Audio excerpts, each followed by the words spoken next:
بے اولادوں کے لیے کیا فضائل ہیں؟ بے اولاد لوگوں کے بارے میں کچھ بتائیں کہ ان کے لیے صبر کے کیا فضائل ہیں اور لوگوں کی باتیں برداشت کرنے کا کیا اجر ہے۔ دیکھیے، اصل تو اللہ کی نعمت اولاد ہے، جس کو قرآن نے ہبہ سے تعبیر کیا، یَہَبُ لِمَن یَشَاءُ إِنَاثًا وَیَہَبُ لِمَن یَشَاءُ الذُّکُورَ۔ جس کو چاہتا ہوں بیٹیاں گفٹ کرتا ہوں، جس کو چاہتا ہوں بیٹے گفٹ کرتا ہوں، جس کو چاہتا ہوں دونوں گفٹ کرتا ہوں۔ اولاد وہ چیز ہے جس کی طلب پیغمبروں نے کی ہے۔ زکریا علیہ السلام زندگی بھر دعائیں مانگتے رہے، اللہ مجھے اولاد دے دے۔ تو ابراہیم علیہ السلام کو اللہ نے نوازا اولاد دے کے، کہ ہم نے ابراہیم کو آزمایا، پھر ہم نے ان کو اولاد دی اور اس کو امام بنایا، ابراہیم علیہ السلام کو امام بنایا۔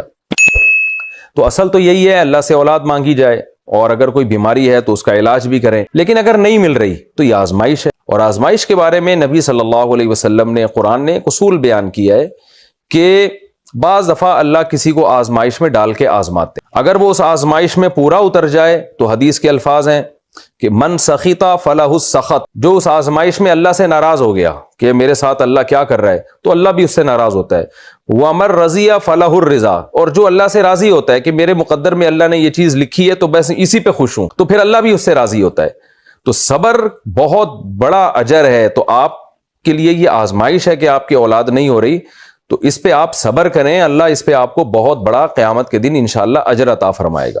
ایک حدیث میں آتا ہے کہ میزان کے ترازو میں کسی عمل کا اتنا وزن نہیں ہے جتنا صبر کا وزن ہے، یعنی مشکلات میں صبر کرنا اس سے بڑا کوئی عمل نہیں ہے۔ تو میری بھی دعا ہے اللہ تعالیٰ آپ کو نیک صالح اولاد عطا فرمائے، اولاد کثرت سے برکت کے ساتھ عطا فرمائے، لیکن اگر اولاد مقدر میں نہیں ہے تو آزمائش سمجھ کے اس پہ صبر کریں، اور یہ سمجھیں کہ جو میرے ساتھ ہو رہا ہے وہی میرے حق میں بہتر ہوگا۔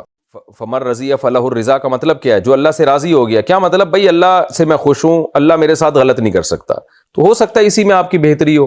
کیا معلوم کوئی اولاد آپ کو مل جاتی ہے اور وہ آپ کے جینا حرام کر دیتی ہے۔ کتنے لوگ ہم جانتے ہیں جن کو اولادیں ملی ہیں اور وہ کہتے ہیں کاش یہ پیدا ہی نہ ہوتا۔ تو جو ہو رہا ہے اس میں بس اللہ سے یہ سوچنا چاہیے کہ آپ کے حق میں اللہ کے علم میں یہی بہتر تھا۔ تو دعا بھی مانگیں اللہ سے، کوئی بیماری ہے تو علاج بھی کریں، لیکن تقدیر پر راضی رہیں۔ اس پر انشاءاللہ اللہ تعالیٰ آپ کو اولاد والے لوگوں سے زیادہ اجر عطا فرمائے گا صبر کا۔ تو صبر کا اجر کی ایک الگ نوعیت ہے۔ میں دل سے دعا کرتا ہوں اللہ آپ کو نیک صالح اولاد عطا فرمائے۔